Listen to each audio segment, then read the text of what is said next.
in 1999, our organization, Calpuli Iskali, came together and decided that we wanted to learn our language. We wanted to pray in our language, and so we went to Mexico. We got some now native speakers, and we began to learn. We were already learning in prayers and in different ways, but more intentfully. And so what we wanted to do was what we did after about a year of doing that.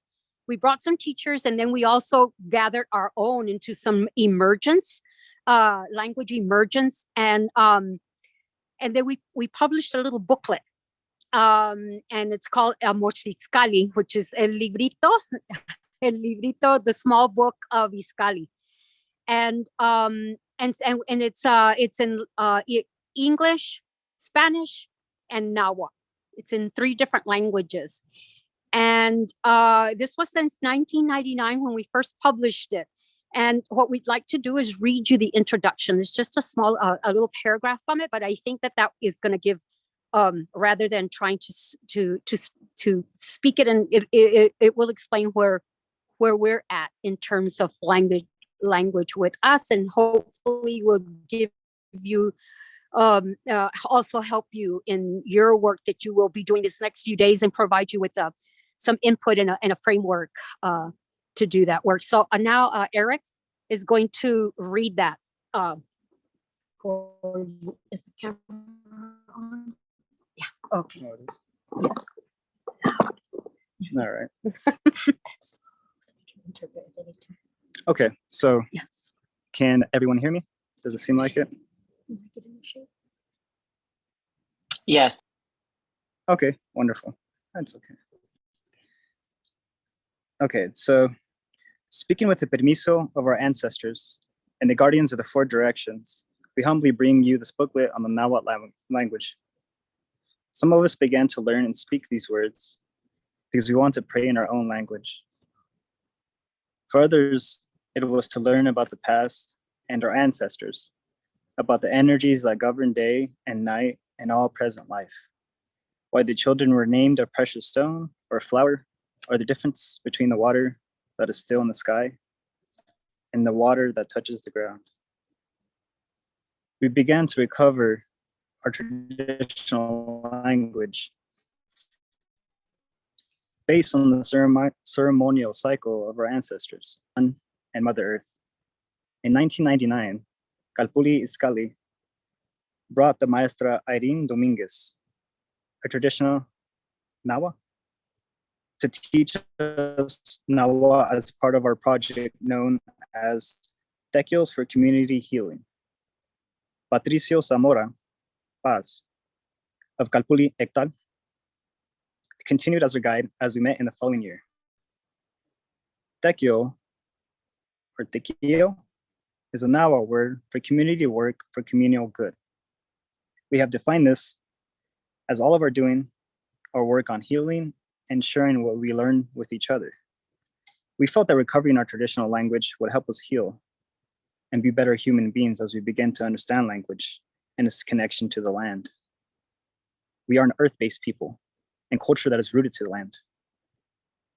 Culture comes from the idea of what we cultivate, and language evolved from our ancestors, understanding the land and ceremonial ways. These teachings and words were cultivated through traditions that venerate and give thanks for everything that has been given to us for survival. Lazo Kamati, Calpuli Iskali. Lazo Kamati Wilmiak. Muchísimas gracias. Thank you so much. And thank you all so much.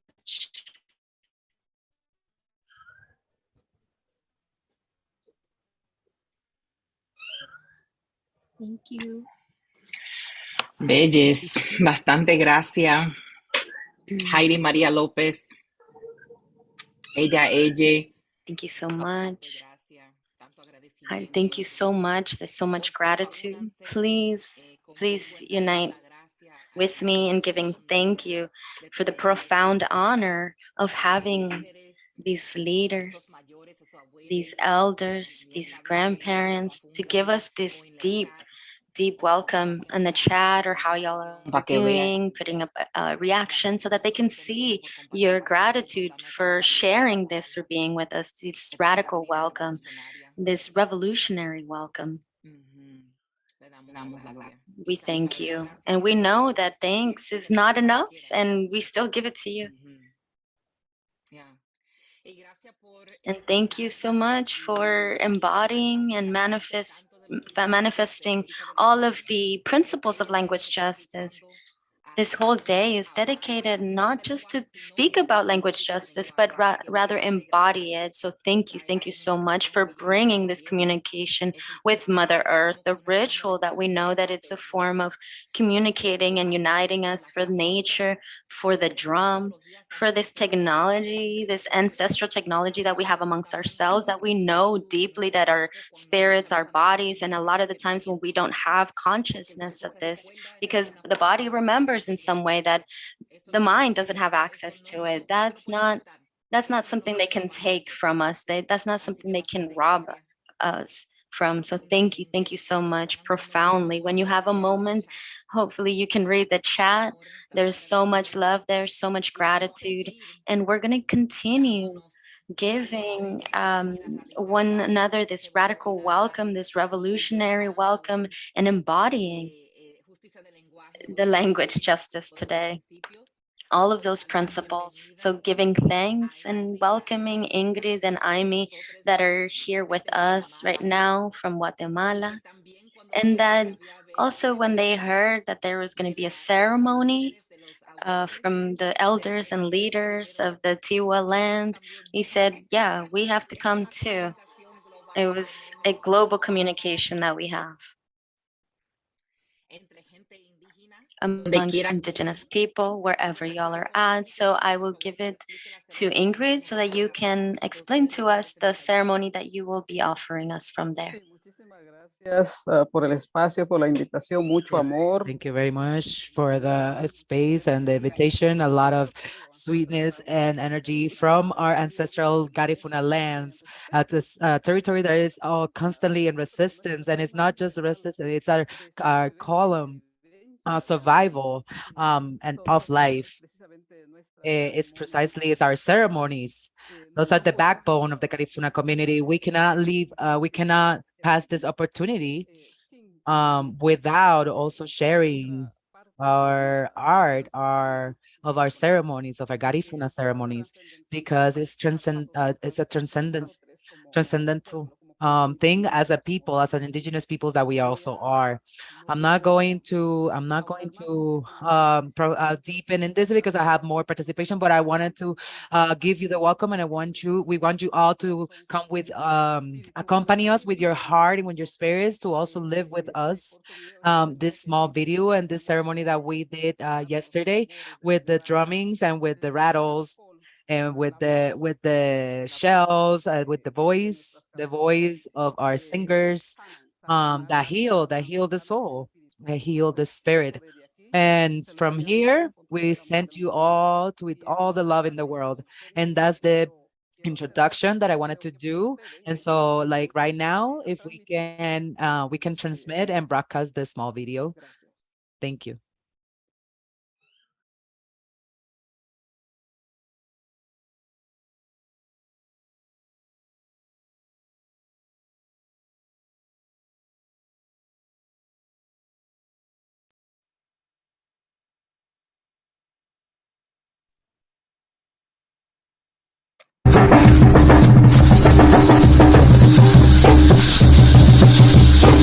Nuestra ceremonia ancestral Garifuna ha simbolizado y simboliza resistencia, sabiduría, energía, libertad y poder. Es por ello que el día de hoy nos encontramos compartiendo con ustedes nuestras lenguas indígenas.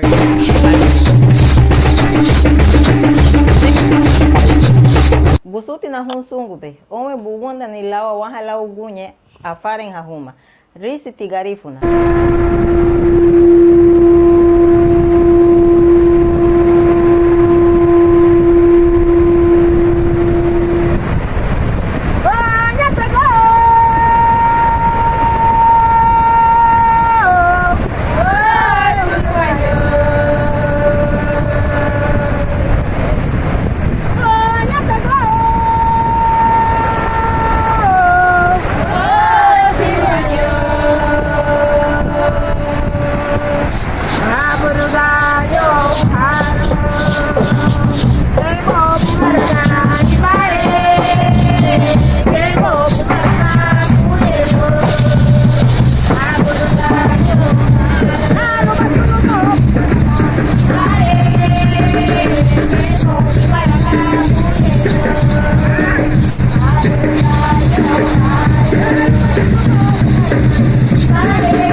Oh, frécome.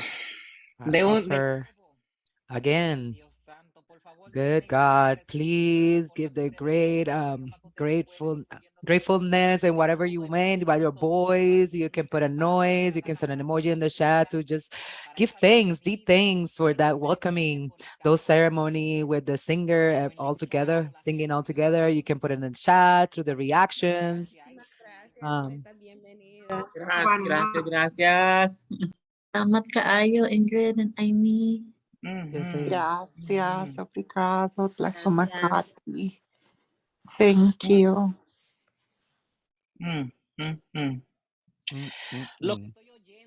What I'm hearing, what I'm seeing, what I'm feeling is that we are clear that this of decolonizing our tongues, this practice of language justice for liberation is something that is not about languages, but also include languages and the idioms that we speak and that expand way beyond the words that we say. Of the drum that you can feel that turns me up, that my feet on the water in that ceremony feels that I'm connected. All of us are getting connected. It connects us to all the people in the world for whatever we can connect with water. That is part of nature.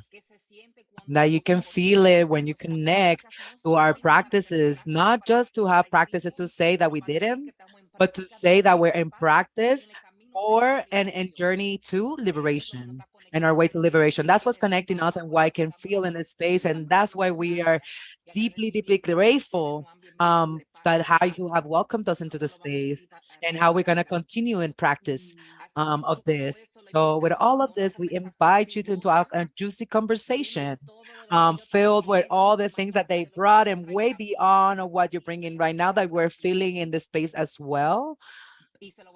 And I'm gonna pass it now to Ramelcy so we can speak a little bit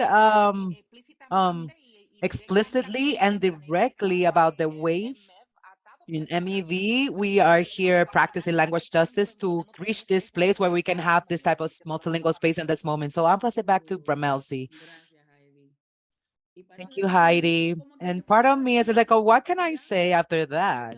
And yeah, the conversation is done. This is Ramelcy. That was the practice. That was the conversation, the whole conversation.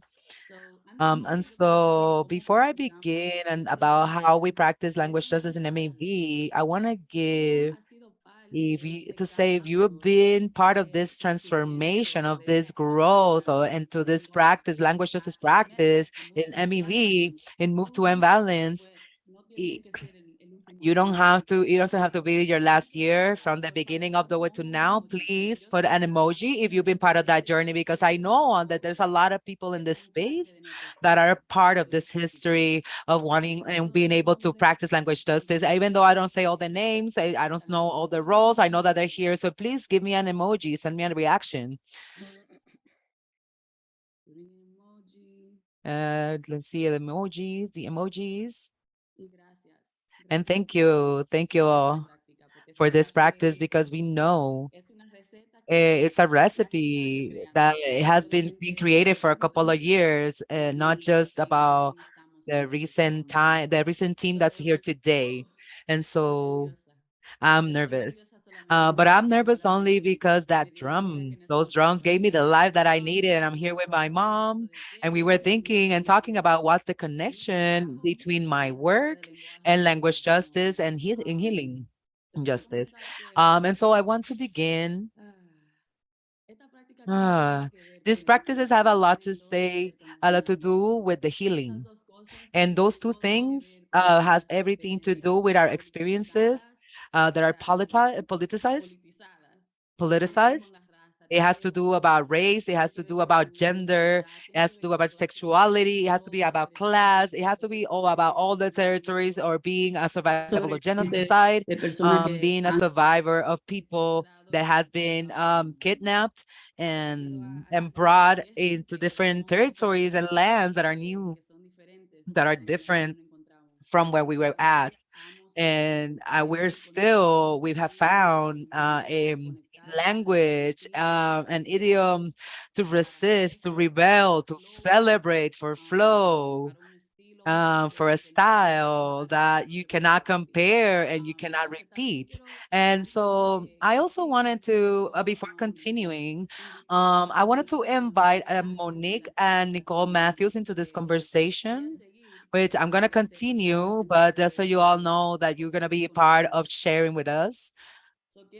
And so I want to say this again, that language has everything to do with our politicized experiences. It's not something that happens over there that has anything to do with anything. It has everything to do with culture, everything to do with our identities and our experiences.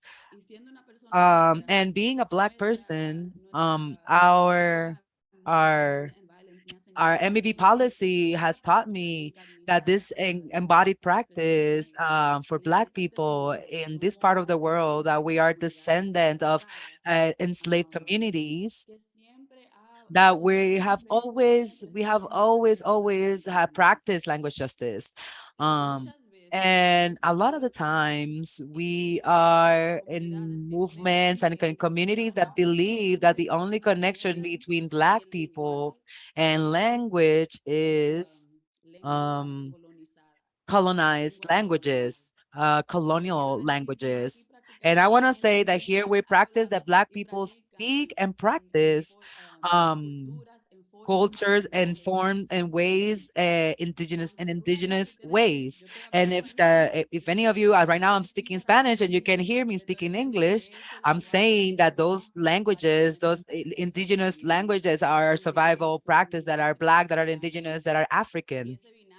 And that binary that we've created, it's not that clear. In the Dominican Spanish, we say the word fajando, when you're like straining and doing something like a strenuous work, when you're or when you're fighting or when you're doing hard work. And so here, when we're practicing language justice, we are working hard with that binary, because we know that it's not that clear. We know that it's not true. We know that in reality, it's not the reality for Black people. And I can imagine that for a lot of indigenous peoples in this world as well.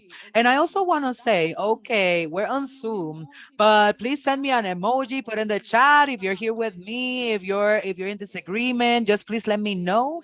Because if not, I'm gonna think that I'm talking to anybody here. Okay, okay. Tell me, no, ramelcy, I'm not in agreement. I've never heard that. Tell me something. So I want to start. I know that I can only speak from my own experience as a Black person, and we use language is so specific. We can say that we're just tired of white supremacy, and they don't know what we're talking about. They don't understand what we're trying to communicate, from the braid to our clothes to our accents. We're making plans for our own liberation, and they don't even know that even within that there's rebellion. Do you feel me or not? Just like we say in Bronx, that's part of my language too. Tell me. What else do I want to say? I also want to say that this practice is embodied. It's kind of hard because, as we were saying in the ceremony, I would say that ceremony and ritual is language. It's a language that we speak. And when we say that it's an embodied experience, it means that every time that we are in that ritual, in that ceremony, we're traveling. We're not just in that moment in time, but we're also going back, like Heidi said, every time that our ancestors have completed this, have created these rituals, just how it was interrupted before, we go back to those times, those moments when we're talking about speaking our languages, especially if they're indigenous or others. Every time that we share that language, we're also going back to those moments that our ancestors were speaking or were practicing or were organizing in that language. So when we say that this is a spiritual experience embodied that is way beyond, it's beyond having interpretation turned on Zoom. That's what we're trying to feel. That's what we're talking about and feeling. I'm going to pause here because I do speak a lot. And I want to say and invite other voices here. So Heidi, I'm going to send it over to you.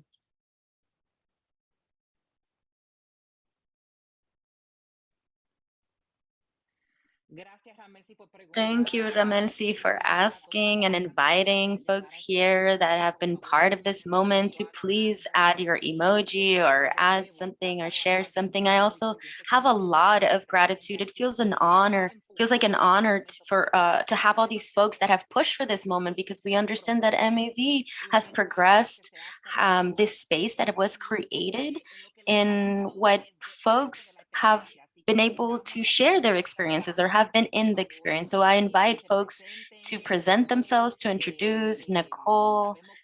We know that Aime and Ingrid is here from Guatemala, from the territory Garifuna.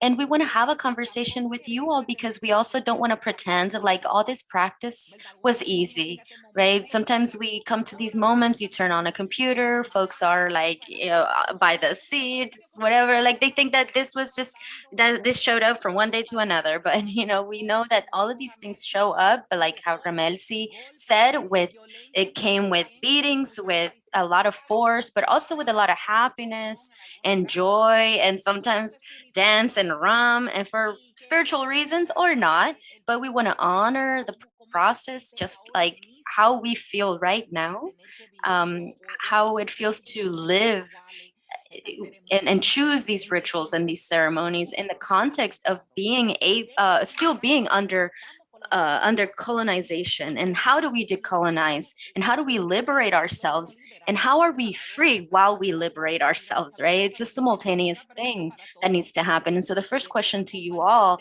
if you could share however it shows up in your heart or lands in your heart, how do you navigate this? How do you deal with fear, trauma, or other things that show up in your bodies?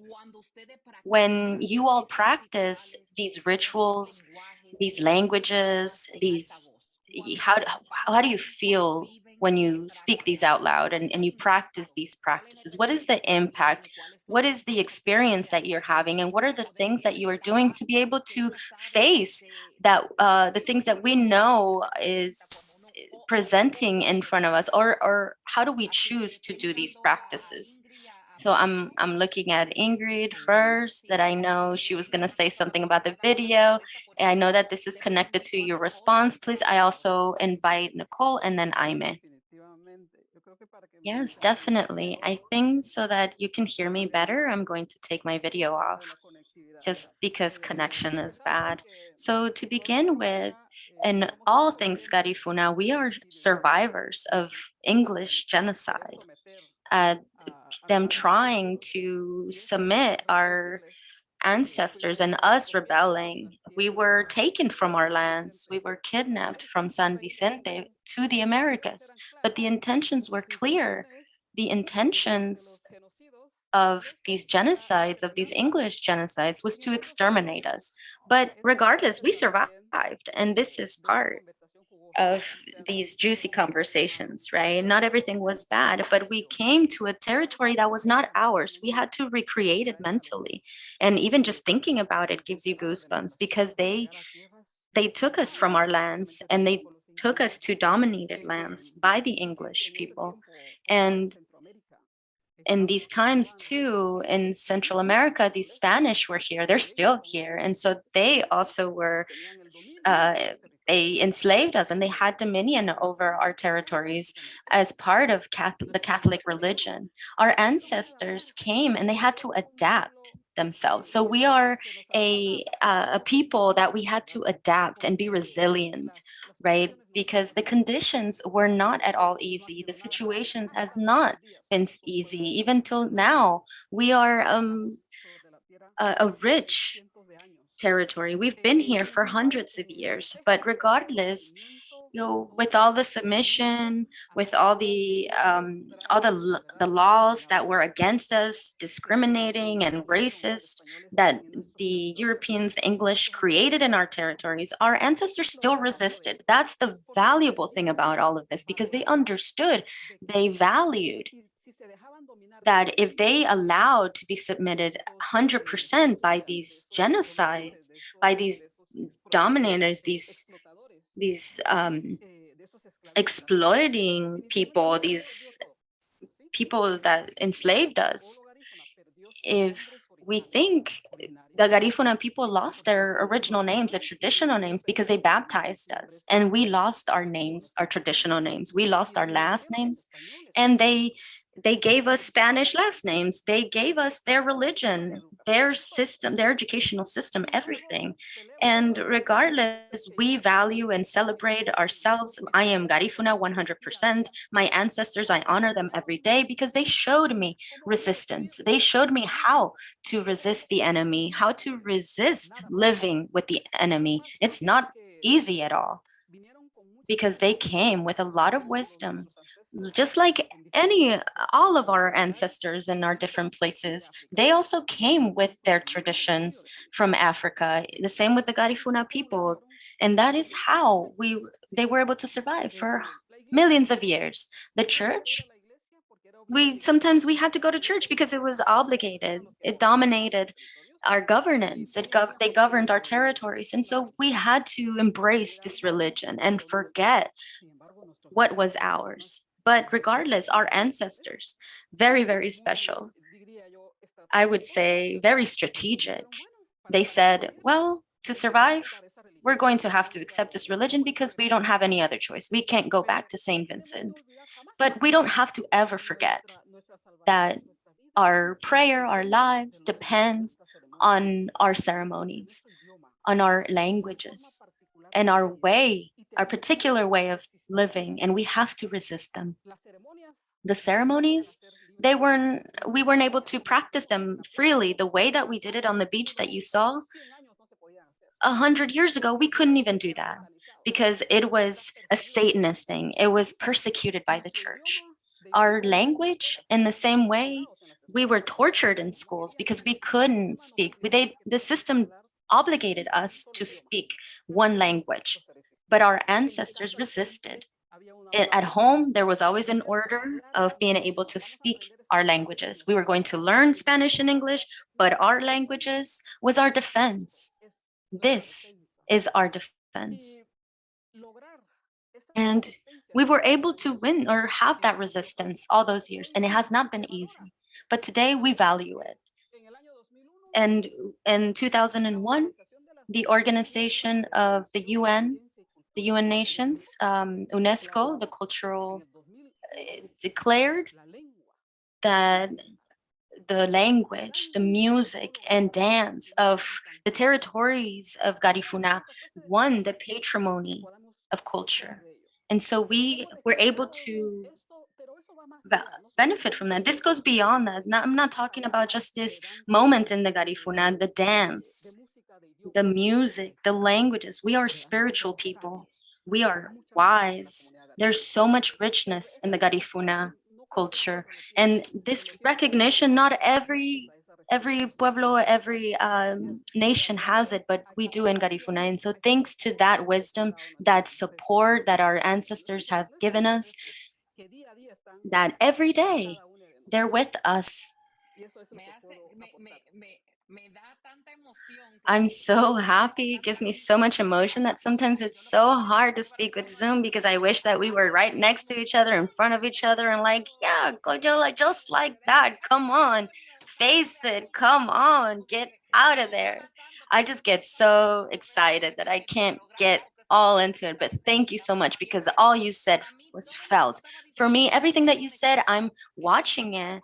And watching Nicole, and I'm like, yep, that feels very familiar. And so, Nicole, please come into this conversation because I know you have a lot to contribute. Thank you. Buju and Thank Dinaway, you. Maganang, Nicole Matthews, Jaganashimung, Manidu, Baneshikwe, Indigo, Migazi, and Dodame, Gawa Babaganakag, and Dunjaba. Greetings, relatives. My English name is Nicole Matthews, and my Indian name is Spirit Bird Woman. I'm Eagle Clan, and I'm from the White Earth Band of Ojibwe. And this conversation is making me super emotional because language is really, and the loss of language for our Indigenous people is really huge because of the impact of colonization.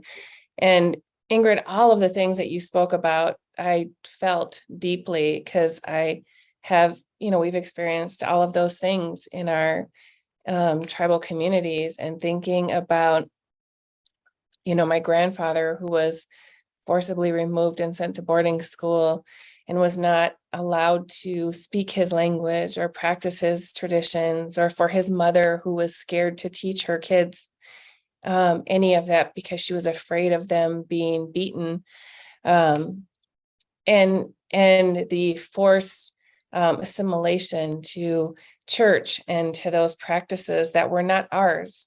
And then I think about, kind of coming full circle for myself and trying to learn.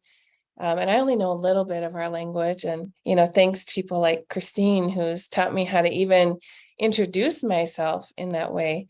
And who also, my own mother didn't get her Indian name until shortly before she passed. But how great that is for us to start reclaiming that. And as we start to heal, in our generation, how we also heal our ancestors behind us, because they're still with us, right? And so I see this language justice and access so deeply connected. And also, when I was first asked to be on this panel, I was like, well, I don't even know my language really, but that is the point, right? Like, we don't even have many of us don't even have access to our language because of all of the policies and all of the things that have been done to us and to our people. And to be here on this land, on table land, which is, you can feel the ancestors here and the connection to this ground that we are on it just feels very beautiful. And I'm really grateful to be here. And I'm just thinking about, all the ways that all of us are working to have access to our languages that were that they tried to steal from us, but are still here, right? Like even if we don't have the words, we still have them inside of us. And as we reclaim them, we also reclaim the culture, because our practices and our teachings are all in the words, but we have it here. So when we have it here, it hasn't been lost. So that's what I wanted to share. Miigwech. Muchas gracias, Nicole. Y honramos Thank you so much, Nicole. And yeah, that's our collective experience, right? These languages are not just lost, but they're stolen. They were erased, robbed in so many different ways. So thank you so much for sharing that with us. And so also root us in that experience. It's super emotional. I can't say that I have all the words, but I carry it in my body. I carry it in my practice. I carry it in my heart. And I also want to invite Aime into this conversation. And with this question that Heidi shared, how does it feel in your body, this language, this ritual? Hola, ramelcy. ¿Se escucha? Yeah, hello, ramelcy. Can you hear me? Yes, yes, yes, you can hear it. Enriquez, Hamurusu lo aguti garifunado. Ahora puni amuranoni. Itarala. Buenas tardes a todos. Es un Good placer. afternoon, everybody. It's a pleasure for me to be here with y'all in this juicy conversation. My name is Aime Enriquez. Greetings from Guatemala. And we celebrate as Garifuna. It's you for me and I for you. That's the phrase that we celebrate, and so be it. This phrase, it's a symbolizes and it's a sign of the solidarity that exists among us as we were displaced from our territories. We always hug this phrase, embrace this phrase independently of the moment, of the situation. But this phrase for us means a lot. And so how I feel very good, because the ceremonies are always realized through our rhythm, through dance, through our languages. And that's how we have our cultural Garifuna ceremony. For us means a lot. There's music that is specifically for these ceremonies. There's music that is especially for celebrating activities, and there's some that are for about religion. So there's an approximate estimate of like around 600,000 people around the world that are Garifuna, and the Garifuna term refers in itself to one person in itself. That's what when I say like we speak in a singular manner. So the term Garinagu, it refers to the collective. So it's a lot of people. It means a lot of people. So our language represents the influence and the French language. It's primarily the names that are described in this language. For example, from 1 to 10. And so from 1 to 10, it's a description of in the French language, in this Garifuna language. My compa already said that in 2001, it was UNESCO proclaimed and established these three practices: music, dance, and language. But it wasn't until 2008 that it was written in a representative way as cultural patrimony and intangible of humanity. So these practices also include the gastronomy, cultural expression, language, artisans, or art.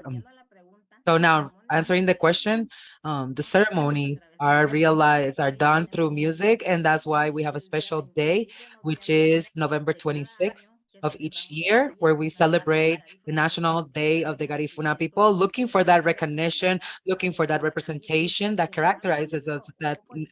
So it's been a little hard for us to do it as a people, and that's why we are embracing other international entities to be able to be recognized in this way, and not only appear in dance and in music, but also to demonstrate that we have the capacity, that we have various capacities, and that's why we can develop ourselves as professional people independently of where we are. Because regretfully, we've been a stereotype. We got stereotypes that we only serve for dancing, and that's our only goal. But that's a mistake. That's definitely something that I do not share, because we can all develop ourselves professionally in different ways. Rhythm, we have it in our blood, and that's why the ceremonies we make it. We've done it with a lot of love. It's inevitable, like I say, to put them to feel it in our skin, because in one way or the other, we all connected, even though we're in different places. Right now, we are collecting and connecting virtually, but there's a connection between all of us. Um, and that will be my sharing, Ramelcy. Yes. Oh, okay. Thank you, Aime. I think part of what you were saying right now has to do with power, economic power, and opportunities for for your communities. So we have this question for y'all, but I want Monique. We want to bring your voice into the conversation for this question, and we want to offer this question that has to do with what's missing and how we understand language justice, and how to build power or community power. How to build community power. Yes, I've been developing my understanding and heart around language justice over time because it all started with me losing the shared language that I had with my mother as soon as, I grew up in a Vietnamese household, so Vietnamese was my first language. But then when I started going to school to learn English, all of my older relatives just stopped talking to me just so I can learn English better. And they thought that was a gift for me so I can assimilate faster and for our collective survival. But over time, I lost so much part of that culturally because I became divided from my family and from my community. So that just speaks to the loss the of language that's needed within families to survive, especially whenever you become politicized. We were a documented family, and in the moment when we needed to organize to stand up for ourselves as undocumented people, we couldn't even speak to each other in the same language to share what was happening to us, right? Are we caught up now? Sorry, I talk so fast. Give me thumbs up when they're good. Can't see. Okay. So that gave me a taste of what it's like for communities all over the world, the fracturing of language and how we lost within our families and with our communities to stand in our power. Because whatever language that you speak is where you're most powerful. Whenever you're forced to speak in a language that you're not most powerful, that's how they stifle you and choke you from your power. And I believe that language justice is the single most powerful tool for us to build a multiracial global movement to end racialized capitalism for our communities. You can see that whenever like white nationalists or white folks in the United States are very apprehensive or really angry when they hear Spanish or any other language, or even people being happy or laughing, because we're in our humanity. And it's also a reminder for them on the deepest level of what they've lost too, because of all their colonization and all the imperialization. They've lost their language too, their native tongues. That's the deep-seated hurt that they are suffering, but they don't know that. Their immediate apprehensions is they're really just jealous, And for all of us to notice that we are all of great loss. That's why we need a multiracial movement. And language justice is the first, most humane practice that we can do in our spaces here. And for us to give pathways for other folks who've lost so much to lean into reclaiming our cultures and to learning, even in an old age, to speak and pray and dance in the language, that the cultures that we are entitled to reclaim. So that's just one thing that I've been massaging in the last length of edge of my leadership, is around the macro possibilities for all of us, just around language, around culture and dance, and push back against commodifying of music and dance, but not our culture or our voice. Of hearing Aime saying that we're only good for dance, and that's what's happening in the United States. Our dance, our music is just commodified and bought, but then broken and separated from our politic. That's why we need to reclaim that for ourselves and our power. So that's just things I want to share before our time closes. Damn, si eso es solo una cosa. Dang, if that's only one thing, imagine like we had more time, because this juicy conversation, God, like, oh, it's only one thing that I was just thinking, just one little thing. No. Wow. I mean, like, this is what happens with juicy conversations, that we want to stay here, we want to spend more time. We hope that it's like you feel how we are feeling right now, and that you have space to continue these conversations. And this moment, the invitation is to continue in the chat, in this space, so we can understand for y'all. How do you understand language as a healing practice embodied in your bodies? How do you feel that in your body?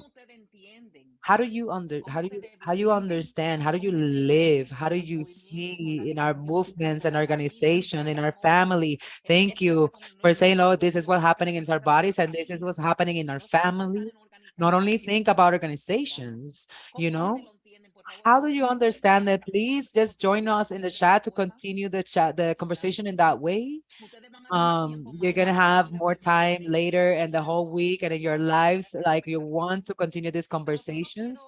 But I just want to finish with just a couple of points, or highlights that here, and I had to that have a lot to do in the different ways and that we've had this conversation, specifically in me and MEV. Monica is not here right now physically, but we know that she has been an integral part in how we practice language justice in this space. And one of the things that she said, and I think Ramelcy said it too in their own way, and Mo, you reminded me that everything that we are saying applies to the Afro-American community in the United States, right? Because a lot of people think that there's only one way of English, of speaking English, but if there was only one way of speaking English, then I wouldn't have to be changing how to speak and my code switching when I'm in my family or when I'm going to a professional space. Um, and like how people want to commodify and make money from the phrases, from the way that African American people communicate, but they're not taking the consequences. They're not embracing the consequences of the system. And so I like this phrase that I said, that it's not just about for that community, but for everybody here. Me for you, you for me. It cannot be from the mouth out. And I'm using this phrase intentionally because we're talking about this language. It cannot be from the mouth out, only on the mobile. How do we creating power with one another to change the material conditions for our communities and for ourselves? That is the question that I am confronting right now with language justice. That could also be something that in the moment they're giving the people that have money are giving money so you can have like translation and interpretation services, but that doesn't mean interpreting and translating in your events. It doesn't mean that you're practicing language justice. And that's what we've learned also in this journey and in this experience that we've had inside of MEB. Interpretation only does have anything to do with politics or politics. If you don't make it intentional into that space. So I want to thank the teachers that I know that I've had in my life, that have been so many. My own mom, when like Mo talked about that she decided to keep your language, but people like Roberto, which was the first person that I took my first class in the Other Lodge project about language justice, that she said the same thing. interpretation and translation has to have a political analysis to make it political. It's not just because I speak another language that means that I'm making it or I'm doing it intentionally political. So I want to include also that message that is I heard so strongly, and that I know Monica is usually the one that helps us remind us of this, and to connect us specifically with the conditions and the reality of the Black people inside of the United States. And I think that you've also embodied it in whatever you all shared. Ramelcy, I don't know if you have any last points that you want to share.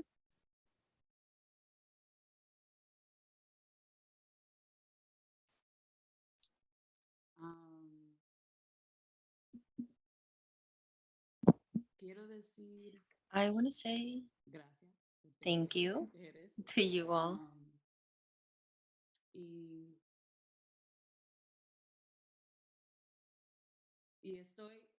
And for me, what's really present right now that I have right now on the tip of my mind, the experience, or maybe not so similar, but the I'm gonna say it in English, okay? Because I think, yeah. I'm thinking about what's top of mind is the parallel experience, or like this really symbiotic relationship between losing land and losing language, and how one often causes the other. And so I'm just thinking about the story of migration, the forced migration, human trafficking that y'all have been naming, and that being so tied to our language that are also stolen, robbed, and erased. And so I just want to presence that really explicitly as well. Gracias. Gracias a ti, gracias a ustedes. Thank you all. To close this space, I also want to say thank you. Just like we said many times, with what was being talked about here today, Nicole, Ingrid, Aime, Mose, and Monica, who's also been in these conversations but isn't here present. But all the people that have helped us to come to this point. And I also want to remind you all that symbolized so much in this conversation, the communication way beyond languages, right? So hopefully, even though maybe you don't understand each other with the languages that you speak, hopefully you all understand the shimmy together, right? How you can, when I play a drum or a drum is played, that you all understand, you know, how to like get close to each other. I can see you and I know that I got to get close to you, and you do something like this and I do this and then we do this, you know, so I'm like this, we understand each other like that, right? In different forms, in different ways. And I want to invite all of you to keep practicing language justice in person in all the ways and way beyond language, because we also understand that we don't speak the same languages, but there's different ways of communication, of connecting. So thank you all so much.